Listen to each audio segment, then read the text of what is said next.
All right, so I jump started this car yesterday. This is my wife's car. She swears to me she doesn't leave her lights on, so I believe her. And we're in this car. Cranks like a dead battery, but it only cranks the first 2 times like a dead battery. Then the 3rd time it starts. Those are signs of a wearing starter. You went to go check the battery yesterday. Battery has good voltage. The alternator is charging it, which I changed the alternator last time. It turned on today, but I don't know if you saw that it struggled a little bit. So then by tomorrow it will be dead again. So we're gonna take out the alternator, which I have right here, and swap it out for the new one. There's 4 ways to get this starter out, which is right there. You have to take off the intake box. Not the small one on top, but the side one. So there's 1, 2, 3, and 4 bolts. 1, 2, 3, 4 bolts. And then it just comes right out. You just kind of squeeze those out. They're held in by nothing. That one doesn't even have like a little anything. It's just like a little rubber piece. So here's the starter, and looks pretty old. Has 100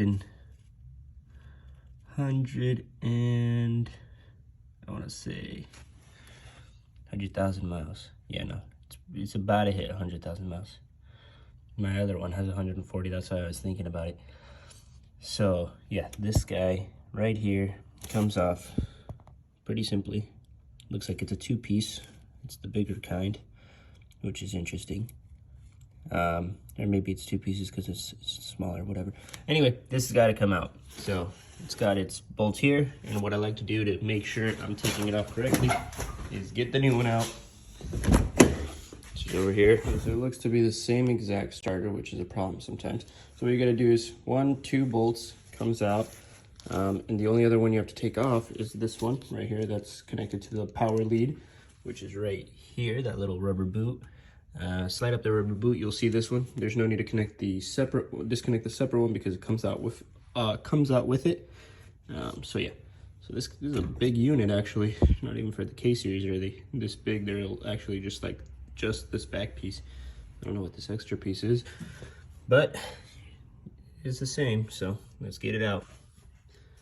Here's this one, which I believe is always a 12 or a 14. Let's see. No, so this guy is connected to that too, so that has to come off as well. So there it is. Looks like a 12, maybe a 10. So we'll take those off and then I'll get back to you guys. Before you get to that, actually stop what you're doing. Disconnect the battery. That's the first thing that you do.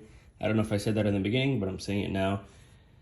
Because these do cause shortages. They do cause sparks. So if you have like a greasy engine or a gas engine, leaking engine, it'll make a fire. So just throwing it out there.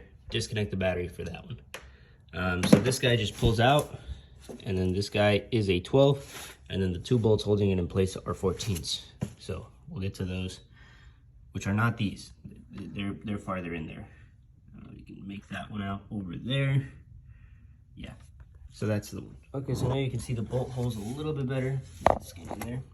So there's 1, there's 2, they're diagonally placed, and now all you have to do is get it in there and put it back how you got it. So the little guy on the top right side and then this guy on the bottom, you put it in first, and then you always put them in by hand. Don't ever do any wrench or even power wrenches for that. Any power wrench or even regular wrench for that matter. Always put them in by hand, no matter how hard they get. You don't want to have a bad time next time. So let's get it in there.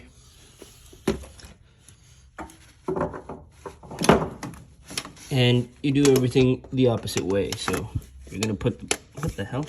Is that magnetized?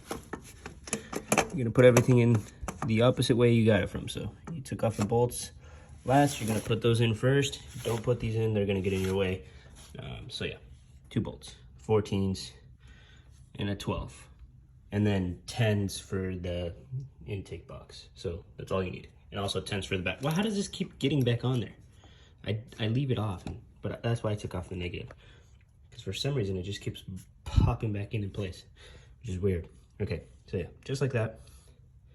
Don't put the cables in until last, and don't plug in the battery until you're done. To eliminate the fact that it could be the terminals, I've spliced them out, and I'm gonna install these new ones, which fit perfectly over and are a little bit more tight. So let's get those on there and see what else we can get through. Okay. All right, so the car is started. I did have to jump the battery because I checked the voltage and it only was running 10 volts, so the system was dead.